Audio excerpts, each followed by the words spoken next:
Salut à tous et bienvenue sur FC Analyse et Pronostic. J'espère que vous avez la pêche les amis. On va traiter aujourd'hui l'UFC Fight Night 244, Royval versus Taira, et récap l'UFC 307, Pereira versus Rountree. Si vous êtes nouveau sur la chaîne, vous pouvez vous abonner, laisser un pouce si le contenu vous plaît, et un commentaire, je vous réponds avec plaisir. Tous les tickets des pronostics sont sur les réseaux sociaux, Facebook, Instagram et TikTok, les liens sont dans la description de la chaîne. Alors pour l'UFC 307, on retrouvait 5 combats à la carte principale. En premier, on avait Kayla Harrison contre Ketlen Vieira. Je vous avais conseillé de choisir l'américaine. Je pensais qu'elle pourrait faire la différence avec son sol, peut-être même avoir un finish, mais au final, on a eu une décision. C'était un combat un petit peu ennuyeux, même par moments, elle n'a pas pris beaucoup de risques. Il faut dire que Ketlen Vieira se défendait très très bien. Elle était venue aussi pour ne pas perdre par finish. C'est l'impression que ça donnait. Et un petit peu de striking quand même pour Harrison aussi. Il faudrait qu'elle fasse attention parce qu'elle s'est fait toucher plusieurs fois. Mais sinon, elle a dominé le combat dans son ensemble et donc décision unanime pour l'américaine. Donc on en est à 1 sur le premier pronostic, de bon. On retrouve en deuxième combat catégorie middleweight, Roman Dolidze contre Kevin Holland. Je vous avais conseillé de choisir l'américain Kevin Holland. Je pensais qu'il pourrait faire la différence en striking et éviter de se faire emmener au sol pour essayer de remporter le combat quand même, peut-être même avec un finish ou alors à la décision. Malheureusement, il s'est blessé aux côtes apparemment sur une phase de grappling à la fin du premier round. Et il a perdu le combat, donc par KO technique, il n'a pas pu reprendre. Alors il avait quand même montré de belles choses, Kevin Holland, en striking, sur la première moitié du premier round. Et je pense que j'aurais bien aimé voir la suite quand même, j'aurais été curieux de voir la suite du combat, parce qu'il avait perdu la deuxième partie du premier round au sol, sans que Dolidze réussisse à faire vraiment grand chose, jusqu'au moment où Kevin se blesse, bien sûr. Mais sinon, jusque-là, il bloquait plutôt bien, et debout en striking, je trouve qu'il avait quand même assez ouvert le jeu, Kevin Holland, donc enfin bref. Dommage de ne pas en avoir vu plus. Donc défaite de Kevin Holland donc, par KO technique à cause de cette blessure. Donc on en est à 1 sur 2 pour les pronos. Ensuite on retrouve en troisième combat catégorie Bantamweight, José Aldo, le retour de l'ancien champion Featherweight face à Mario Bautista. Je vous avais conseillé de choisir José Aldo, je pensais qu'il pourrait faire la différence avec son striking en bloquant Bautista sur les tentatives d'amener au sol. Un peu comme il avait fait dans son dernier combat, José Aldo.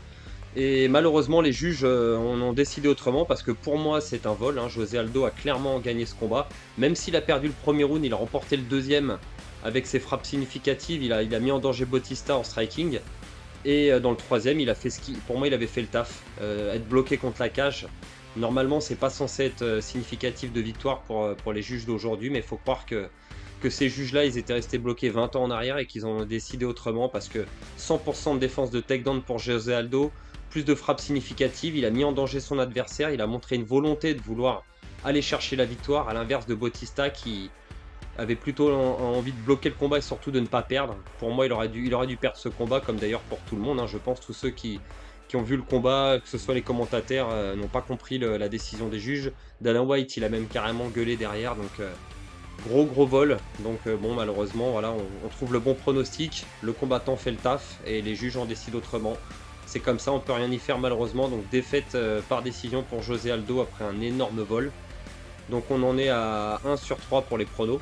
On retrouve ensuite catégorie Bantamweight pour la ceinture. C'était la championne Raquel Pennington qui défendait son titre contre Juliana Pena. Je vous avais conseillé de choisir Raquel Pennington. Je pensais qu'elle pourrait reproduire ce qu'elle avait fait un peu contre Maria Bueno Silva, c'est-à-dire bloquer les tentatives d'amener au sol de son adversaire et lui imposer le striking. Elle a eu un peu du mal quand même à trouver ses distances au début, Pennington. Pena, elle a remporté le round 2 et 3 grâce à son sol. Elle a même tenté une tentative de soumission. Mais la championne avait bien tenu. Elle avait réussi à envoyer au tapis Pena dans le 4ème et remporter le 5ème round également. Pour moi, je voyais Pennington devant quand même. Je pensais qu'elle avait fait le taf dans le premier round, même si c'était très compliqué le premier round à juger. Je pensais que la championne avait fait le nécessaire. Pour moi, une challengeuse doit en faire plus pour devenir... Parce que Pena a donné, pour moi, c'était pas assez pour qu'on lui donne la ceinture. Je pensais à une victoire de Pennington, mais... Les juges en ont encore décidé autrement malheureusement, donc on en était à 1 seul sur 4 pour les pronos. Ça avait, à cause du vol de José Aldo et de la split decision assez compliqué pour Pena. On retrouvait ensuite en dernier combat, donc pour le main event, pour la ceinture light heavyweight, le champion Alex Pereira faisait face au dangereux challenger classé numéro 8ème mondial, Khalil Rountree Jr. Et sur le papier, c'est vrai qu'il avait quand même des armes à apporter. En tout cas, il a remporté selon beaucoup de monde les 2 premiers rounds, Rountree, et dans le fin de troisième round, ça a commencé à devenir compliqué. Alex Pereira, il a commencé à passer la seconde. Et même si ça avait été difficile dans les premiers et deuxième rounds pour le Brésilien, parce qu'il devait faire face à la puissance de l'Américain, c'était quand même dangereux, il a eu raison d'être prudent. Et petit à petit, il a commencé à se libérer. Et puis dans le quatrième round, là, il s'est mis en mode ultra instinct. Et le pauvre Rountree, il voyait plus le jour. Il a pris une série de frappes qui lui ont fait des gros dommages au visage en plus. Le nez salement cassé, la pommette avec une belle ouverture. Donc il a montré beaucoup de cœur à l'Américain, mais malheureusement, voilà, pour lui. Et heureusement pour moi, parce que ça sauve les meubles. On en est donc à 2 sur 5 pour les pronostics, puisqu'Alex Pereira a emporté donc ce combat par KO technique dans le quatrième round et conservé sa ceinture de champion. Il est vraiment incroyable le Brésilien, je trouve, même si certains disent qu'il a un parcours assez facile et qu'il n'y a pas eu vraiment de vrais lutteurs encore jusqu'à aujourd'hui. On a pu voir que Ankalaev, lui, avait eu sa chance pour le titre à l'époque contre Blachowicz et ça s'était terminé en match nul. Même si je pense qu'Ankalaev avait remporté ce combat, c'était voilà, il avait quand même pris des gros low kicks qu'il avait mis en danger. Il s'était retrouvé pas loin de se faire arrêter à cause de sa jambe qui avait pris vraiment cher. Donc voilà, derrière, il doit refaire un bout de chemin parce que son style n'est pas spectaculaire. Dana White n'est pas fan du bonhomme. Donc pour l'instant, est-ce que Ankalaev déjà va gagner son prochain combat contre Rakic? On verra. S'il le remporte, on verra face à Alex Pereira pour la suite. En tout cas, vraiment impressionnant ce que Pereira a fait en 3 ans. Vous regardez juste son palmarès, vous allez voir, c'est extrêmement impressionnant quoi qu'on en dise. Donc soirée qui était pas si mal au final pour les combats, même s'il y a eu quand même 2 combats assez chiants. Et le vol de José Aldo, vraiment ça m'est resté en travers de la gorge. Alors l'UFC Fight Night 244 Royval versus Taira se tiendra le 12 octobre, dans la nuit du samedi au dimanche, et on retrouve 6 combats à la carte principale. On retrouve en premier combat catégorie middleweight Abdulrazak Al-Hassan contre Josh Friend. Alors Al-Hassan, il est ghanéen, il a 39 ans, 12 victoires pour 6 défaites. Sur les 12 victoires, il y a 12 finishes par KO technique. Et pour les 6 défaites, il a perdu une fois par KO, une fois par soumission et 4 fois par décision. Il est donc opposé à l'américain Josh Friend qui lui a 30 ans, 11 victoires pour 6 défaites. Sur les 11 victoires, il y a 4 finishes par KO technique, 4 soumissions et 3 décisions. Pour ces 6 défaites, il a perdu 2 fois par KO technique, 1 fois par soumission et 3 fois par décision. Il est sur 2 défaites l'américain, il a perdu contre Roman Kopylov, c'était en septembre 2023 par KO. Avant ça, il avait enchaîné 2 victoires, dont une par soumission. Il avait perdu également contre Anthony Hernandez en 2022, qui est très complet. Donc les très bons strikers comme Kopylov, ça lui avait pas bien réussi. Al-Hassan, lui, comme j'ai dit juste avant, c'est un très bon striker. Ses victoires, c'est que des KO ou des KO techniques. Il a une seule défaite par soumission, c'était contre Joe Pyfer au mois d'octobre 2023.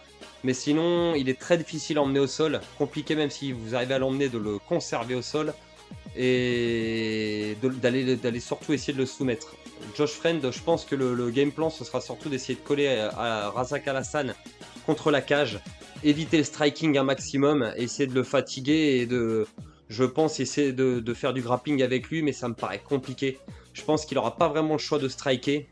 Contre Abdul, j'ai du mal à voir une victoire de Josh Friend où il va réussir à dominer le combat pendant 3 rounds. Je pense que ça va être difficile, surtout dans le premier round.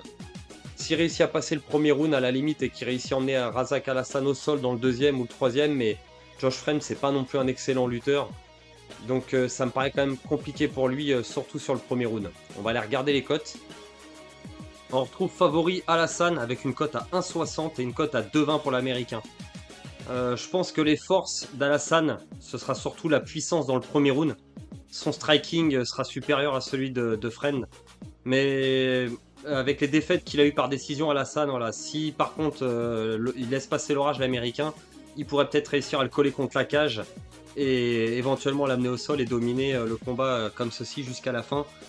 C'est ce qui m'inquiète un peu, mais je pense quand même choisir la puissance d'Al-Hassan, d'Abdulrazak Al-Hassan, et je le vois bien être capable de finir l'américain, peut-être dans le premier round, c'est une possibilité. Il avait pris un KO Friend, c'était contre Kopylov, je le disais tout à l'heure. Je pense que le striking dans le premier round, ça va donc être difficile pour lui, donc je vais plutôt partir sur Abdulrazak Al-Hassan, le favori. Donc je vous conseille de choisir le Ghanéen, les amis, Abdulrazak Al-Hassan. Je pense que ça reste le choix le moins risqué. On retrouve ensuite catégorie welterweight, Daniel Rodriguez contre Alex Morono. Rodriguez, il est américain, il a 37 ans, 17 victoires et 5 défaites. Sur les 17 victoires, on a 8 finishes par KO technique, 4 soumissions et 5 décisions. Pour les 5 défaites, il a perdu une fois par KO technique, une fois par soumission et 3 fois par décision. Il est sur 3 défaites lors de ses 3 derniers combats, Rodriguez.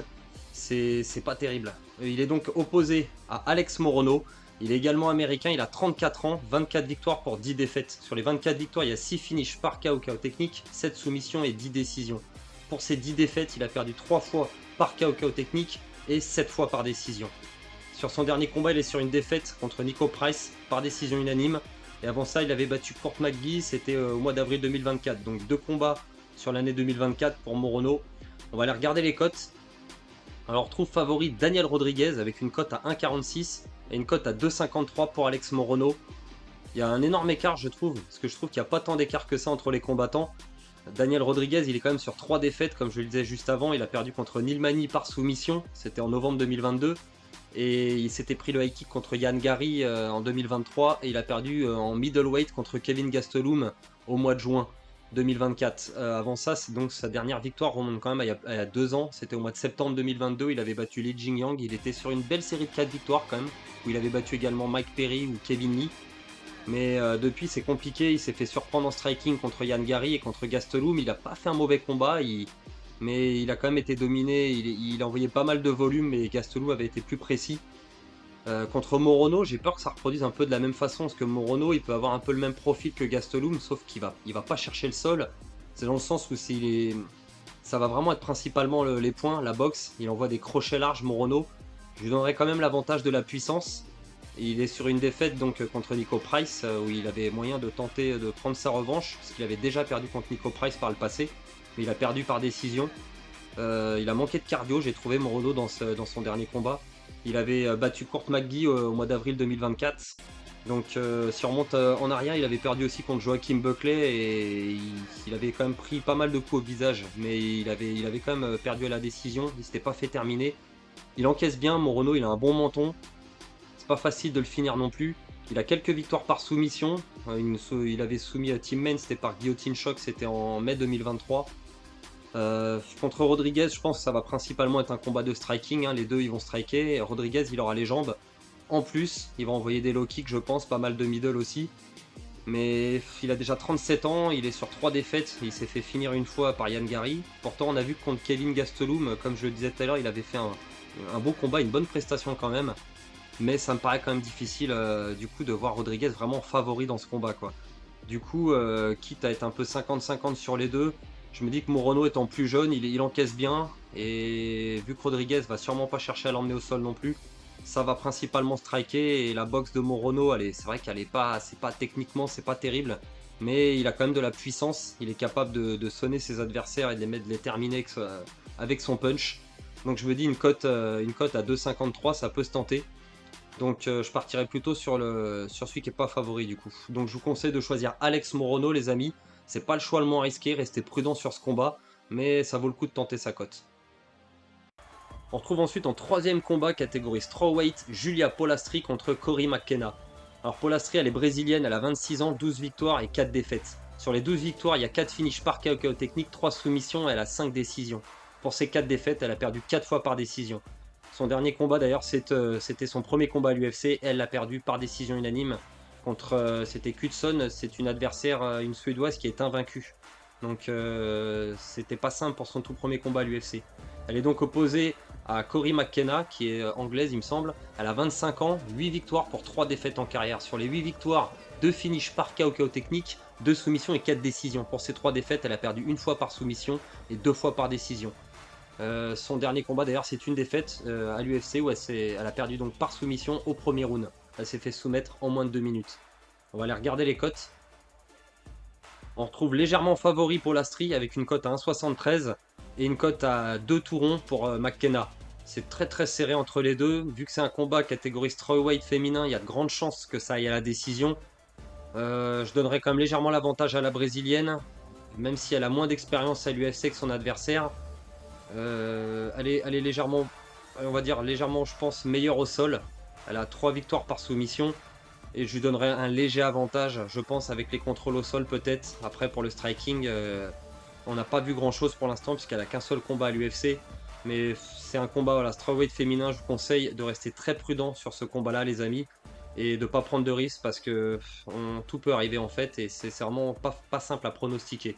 Donc je vous conseille de choisir Polastri, mais de rester prudent, hein, de sûrement le laisser dans un combiné, de ne pas faire grand chose avec ce combat-là. On retrouve ensuite catégorie lightweight, Grant Dawson contre Rafa Garcia. Grant Dawson, il est américain, il a 30 ans, 21 victoires pour 2 défaites. Sur les 21 victoires, 4 par KO technique, 13 par soumission et 4 par décision. Pour ces 2 défaites, il a perdu 2 fois par KO et KO technique. Son dernier combat, lui, c'est une victoire par décision unanime, c'était au mois de juin 2024. Il est donc opposé à Rafa Garcia, qui est mexicain, il a 30 ans, 16 victoires pour seulement 3 défaites. Sur les 16 victoires, on a une seule par KO technique, 8 par soumission et 6 décisions. Pour ces 3 défaites, il a perdu 3 fois par décision. Et son dernier combat, c'est une victoire par décision unanime, c'était au mois d'avril l'année dernière contre Clay Guida. Alors on va aller regarder les cotes. Alors on trouve favori l'américain Grant Dawson avec une toute petite cote à 1,19 et une grosse cote à 4,20 pour Rafa Garcia. Je donne quand même l'avantage à Grant Dawson en grappling. Je pense qu'il va être meilleur que son adversaire et en striking, je pense pas que Garcia lui pose tant de problèmes que ça. Il avait pris un gros KO, Grant Dawson, c'était contre Bobby Green au mois d'octobre l'année dernière, en à peine 30 secondes. Mais Bobby Green, on sait à quel point il a une bonne boxe. Je suis pas certain que Garcia il pose de gros problèmes sur la phase de striking. Je vois bien Grant Dawson être capable de casser la distance et d'aller coller Garcia assez rapidement contre la cage. Les deux étant très très forts au sol, mais je donne quand même l'avantage à Grant Dawson sur les échanges en grappling. Je pense qu'il pourrait éventuellement peut-être forcer Garcia à lui donner son dos, ou en tout cas réussir à le dominer en gardant Garcia sur le dos et en passant la plupart du combat comme ça. Donc je vois vraiment peu de clés pour la victoire pour le Mexicain et sa grosse cote à plus de 4. Je vous conseille quand même de choisir Grant Dawson les amis. Je pense que ça reste quand même le choix le moins risqué. Par contre la cote est très basse, donc seulement dans un combiné, un pari simple ne servira absolument à rien. On retrouve ensuite en co-main event catégorie middleweight Brad Tavares contre Jun Young Park. Brad Tavares il est américain, il a 36 ans, 20 victoires pour 9 défaites. Sur les 20 victoires on a 5 finishes par KO technique, 2 soumissions et 13 décisions. Pour les 9 défaites, il a perdu 5 fois par KO technique et 4 fois par décision. Son dernier combat, c'est une défaite KO technique contre Gregory Rodriguez, c'était au mois de février 2024. Son adversaire, donc, Park, il est coréen, il a 33 ans, 17 victoires pour 6 défaites. Sur les 17 victoires, 5 finishes par KO technique, 6 soumissions et 6 décisions. Pour les 6 défaites, il a perdu une fois par KO technique, 2 fois par soumission et 3 fois par décision. Son dernier combat, c'est une défaite par split decision contre André Muniz. On va aller regarder les cotes. On retrouve favori le coréen avec une cote à 1,54 et une cote à 2,32 pour Brad Tavares. Sur le papier, pour moi, le coréen aura l'avantage en striking. Il a un très très bon striking. Il a plus de punch que Tavares, je pense. Tavares, sur ses derniers combats, il s'est fait finir. Ça a été difficile. La seule victoire qu'on peut trouver pour lui, c'était sa victoire contre Chris Weidman au mois d'août l'année dernière, par décision. C'était le retour de Weidman après sa grosse blessure. Et c'était que l'ombre de lui-même, pour dire la vérité. Sinon, sa défaite par KO technique contre Bruno Silva. Et sa défaite par décision contre Dricus du Plessis au mois de juillet 2022.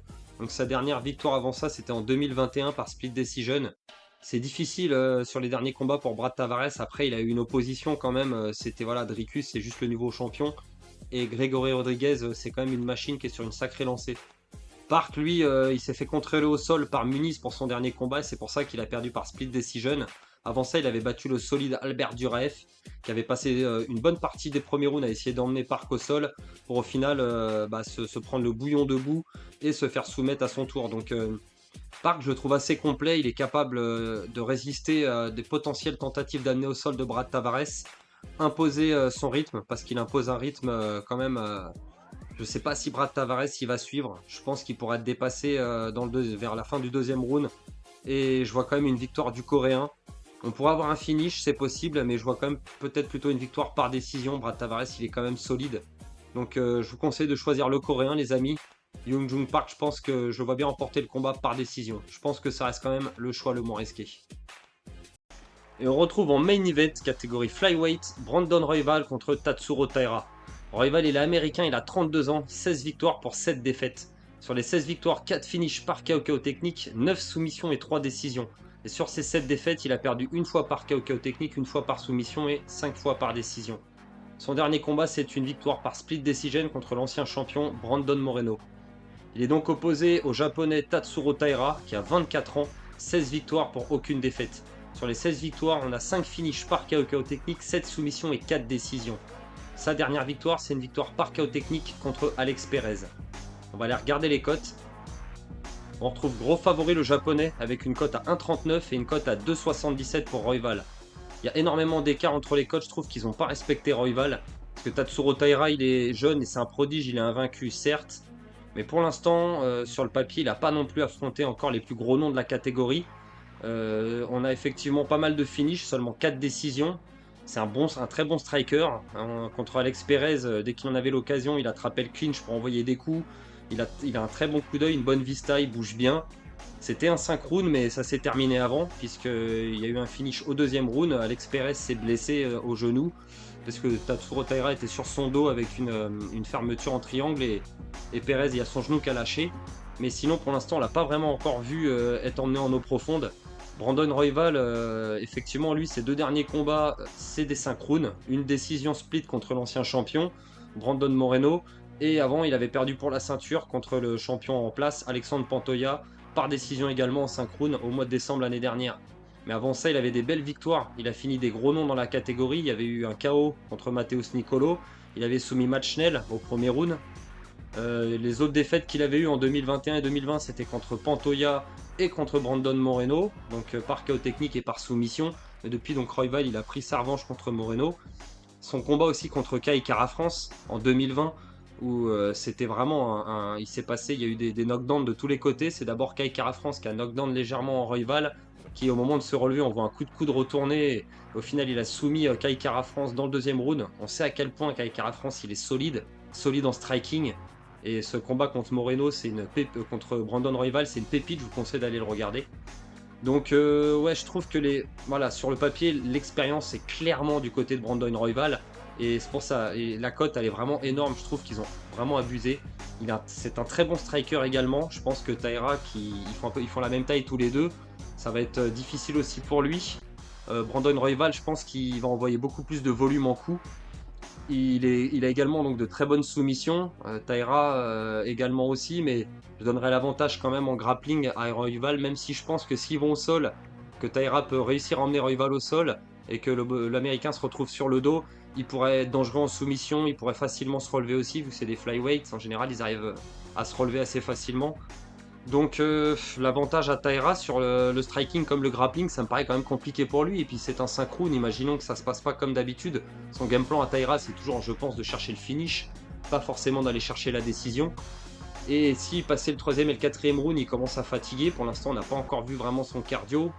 Après il a 24 ans, il est jeune.